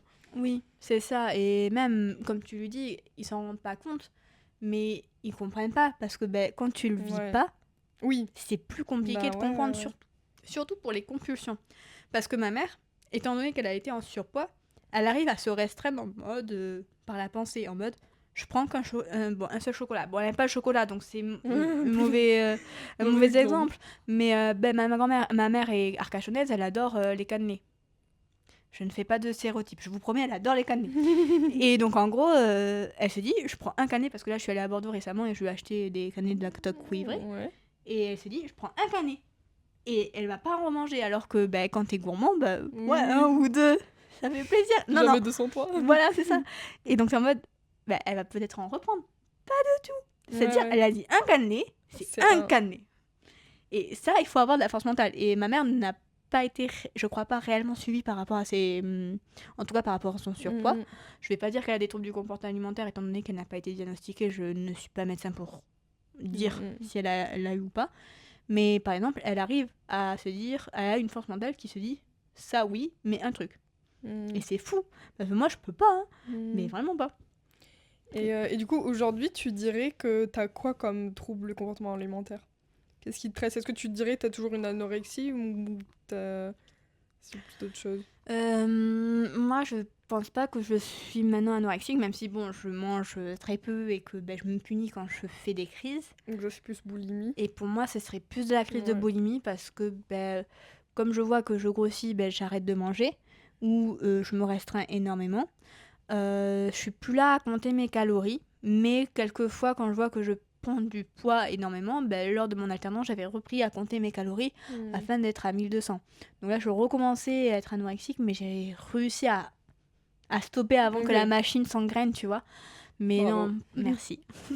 Mais non, là, je pense que oui, je dirais plus que c'est des crises de boulimie. Mais voilà, donc je vais essayer de m'en sortir. Ouais, mais c'est dur, en fait, je pense, quand t'es dans le truc de juste être détaché et de voir la nourriture comme ton énergie enfin, juste tu manges de l'énergie et pas autre chose, pas des... Enfin, d'avoir juste une vision plus simpliste, quoi, de la nourriture, comme, oui, je mange pour vivre, c'est tout. Et ouais, après, on l'a, mais on est en mode, si on mange trop, tu vis, mais ton mental, il est pas là. Ouais, Et ouais. donc, en fait, tu vis mal, entre guillemets, dans le sens où tu te sens mal dans ton corps et tout et tout. Ouais. Et donc, c'est compliqué quand même. Ouais, mais si t'as la vision que de ah bah je mange pour vivre, tu peux pas manger trop. Genre parce que tu vas manger ce qui est nécessaire pour toi sans plus quoi. Oui, je suis Mais d'accord. bon, là, ça c'est pas. Après, non, je pense que c'est possible. Ça s'appelle l'alimentation. Ah, j'ai plus le mot, mais en gros, c'est un type de. Intuitive. Oui, voilà, c'est ça que je cherchais. Et en vrai, ça existe. Est-ce que je serais capable un jour de pouvoir manger de manière intuitive? Honnêtement, non. Après, pas forcément intuitive, mais juste tu sais à peu près bon, ce qu'il te faut par jour. Tu manges tes 3 repas sans penser plus, sans penser moins. Oui. Ça, j'aimerais bien, mais on va Ouais. dire que plus de la moitié de ma vie, j'ai Bah jamais ouais. mangé comme ça. Donc, en fait, ça me paraît irréaliste. Mais en vrai, théoriquement, c'est Oui. possible. Donc, Avec l'aide de la psy. avec l'aide de la psy, en vrai, ouais, un petit espoir, quoi. Ouais. Bon bah parfait. On va s'arrêter là. Bah Ça te oui, va? ça T'as me d'autres va. trucs à. J'ai pas parlé de l'influence des réseaux sociaux parce que moi, ça m'avait pas trop touchée. Bon. Mais j'avais la petite anecdote des réseaux sociaux qui... Vas-y. Ok. Deuxième petite anecdote. Les réseaux sociaux, en fait, moi, ça m'avait un peu impacté dans le sens où je voulais être un physique comme on voyait sur les réseaux sociaux. Ouais. Donc ça m'avait encore Donc plus accentué. photoshopé. Oui, voilà. Mais ça m'avait un peu plus influencé dans mon anorexie. Ouais. Mais c'est pas là où je veux venir. C'est que moi, en fait, j'avais beaucoup un Instagram sur recettes et nourriture. Ah ouais. Ouais, à ce moment-là, j'étais vraiment matrixée par l'alimentation et la nourriture en général. Et en fait, même les choses que j'aimais, style les pâtes à tartiner, j'arrivais à me dégoûter de pâtes à tartiner que j'adorais, juste en pensant que c'était gras et juste en voyant une vidéo où on montrait la pâte à tartiner d'une manière succulente, j'arrivais à me dire non, en fait, c'est pas succulente. Et pendant un temps, j'arrivais à me dégoûter d'aliments que j'aimais, juste en les regardant avec les réseaux sociaux. Donc, Ah ouais. éviter quand on a des troubles du comportement alimentaire, De regarder les réseaux sociaux. pas réellement les réseaux sociaux, mais au moins avoir un feed qui n'a pas de nourriture. Parce que, Ouais, mais c'est dur hein, de se créer un feed bien. en vrai, moi j'ai réussi, j'étais extrêmement fière. Ah ouais. C'était avec la skincare. Ah bah voilà. Mais donc, oui, mais après, c'était une obsession sur un autre. C'est-à-dire que je me suis mis sur une hyper focus sur un sujet qui me plaisait. Oui. Et voilà. Mais oui, on va dire qu'il faut pas non plus diaboliser les réseaux sociaux et il faut pas non plus croire tout ce qu'on voit sur les réseaux sociaux parce que bon, je pense que tout le monde le sait et je ne veux pas non plus faire énormément de prévention par rapport à ça, mais les réseaux sociaux on montre ce qu'on veut bien vous montrer, donc oui. Donc voilà, donc faites attention, les images c'est pas ce que vous croyez. C'est sûr. Bon, bah merci beaucoup d'avoir écouté ce podcast. J'espère qu'il vous a plu et que vous avez peut-être un autre regard sur le trouble du comportement alimentaire. On n'a pas tout abordé parce que bon bah on peut pas tout aborder dans la vie. Mais vraiment si vous êtes intéressé, je vous invite à creuser le sujet avec les liens qu'on a mis et peut-être à faire plus attention du coup autour de vous sur ce que les gens peuvent vivre. Parce que je pense que ce qu'il faut retenir c'est que c'est aussi très complexe quoi. Oui. Genre c'est vraiment des choses où il y a pas de solution miracle, il y a pas de truc, mais bon, on peut en guérir. Déjà, voilà, donc j'espère que ça vous a donné aussi espoir, quoi. Voilà, elle a eu plein de problèmes, mais il y a des périodes où ça allait mieux. Donc ça donne espoir sur le fait que il y a d'autres périodes où ça va aller mieux et que dans le cas même où si on guérit pas, c'est pas non plus quelque chose qui est forcément... qui est ancré dans le temps. Voilà. Et surtout que il y a quand même une nette amélioration, c'est-à-dire que moi je me considère pas guérie, mais je me considère dans le tiers restant qui est en fait en amélioration. Parce que je vois bien que mes crises de boulimie, elles sont quand même moins violentes que avant, que je suis plus dans une anorexie à manger 1000 calories par jour. Donc en soi, il y a quand même une amélioration et en fait, il faut pas perdre espoir et c'est vraiment... Tu seras bientôt dans les 50% guéris. Yes, avec un peu de retard parce que c'est 50% des adolescents, mais on ne dira rien. Écoutez, je suis une adolescente à 25 ans, il n'y a pas de souci. Enfin, 25 ans, 23. Possible, peut-être, oui, 23. Ah oui, mais guéri à 25. Oui, guéri, peut-être, qui sait, on touche du bois. Mais non, juste garder espoir et pour les personnes qui sont à côté qui connaissent des personnes en trouble du comportement alimentaire ou qui ont des problèmes au niveau donc des troubles du comportement alimentaire. Déjà, j'avais oublié de vous dire, mais il existe d'autres troubles et qui n'ont pas de nom, qui n'ont pas de nom. Ah oui, ouais. Comme le Ouais, fait de manger ses sentiments ou autre bah, c'est chose. ça, en fait, c'est complexe et c'est un peu nouveau aussi de mettre des mots là-dessus, donc forcément, il n'y a pas des mots sur tout. C'est ça. Donc ils ont préféré mettre un terme un peu plus général qui s'appelle aussi TCA, mais sauf qu'au lieu de comportement, c'est conduite, parce qu'il y a des certains types. Mais en fait, ce que je voulais dire, c'est que si vous connaissez des personnes ou que vous êtes cette personne, d'abord pour ce que si vous les connaissez, juste être là, être en soutien en mode on est là, si tu veux en parler, on est là, si tu veux être aidé, on est là, si tu veux pas être aidé, on est là quand même, parce que en fait, tu es une personne chère à nos yeux et que tu es grande, donc on peut pas t'obliger à faire des choses parce que ça sert à rien d'obliger quelqu'un parce que ça va juste provoquer des Oui. crises, mais juste dire qu'on est là et que si elle a besoin d'aide, on est là, mais si elle a juste besoin de présence, ils sont là aussi, c'est énorme parce que je sais que j'ai été ultra entourée au lycée et c'est là où c'était le pire. Et en fait, je pense que ça aurait été 3 fois pire si j'avais pas eu mes amis. Parce que, en vrai, les amis, où c'est une safe zone, c'est énorme. Donc déjà, juste être là pour les personnes, sans mettre de pression en mode arrête ou va te faire soigner. Pas en mode méchant, mais en mode va voir une psy ou autre chose. Des fois, ça peut juste faire créer de l'anxiété et donc créer aussi des crises. Donc en soi, juste être là en mode je suis là, si tu veux en parler, je suis là, si tu veux rien faire, mais juste ma présence, je suis là. Parce qu'en fait, des fois, on a juste besoin d'une épaule pour. Vivre. Ouais, c'est ça, et recharger nos batteries et peut-être avoir après la force d'aller voir des spécialistes. Et pour les personnes qui sont malades, je vous dis. Courage. Bon Hunger Games. Non, en vrai, non, pas ça. Mais en gros, que si vous avez vraiment envie de vous faire aider et de remonter la pente, il y a une partie où c'est de la volonté, mais une autre partie où vous pouvez être aidé, que ce soit par les endocrinologues, que ce soit par les psychologues, que ce soit par les deux, que ce soit par les nutritionnistes et les diététiciens, mais aussi il y a des cliniques, si vous savez que c'est un peu trop sévère ou que vous n'y allez pas réussir totalement parce que les cours, ça peut être une enfer pour vous, pour plein de choses, tu vois. Oui, puis la société de manière générale n'aide pas trop, je trouve aussi au niveau des aliments, avec tout ce qui existe de malbouffe et tout, c'est ça. De plats bizarres dans les supermarchés. C'est ça, donc en fait, vous avez les solutions, juste n'ayez pas peur de vous faire aider.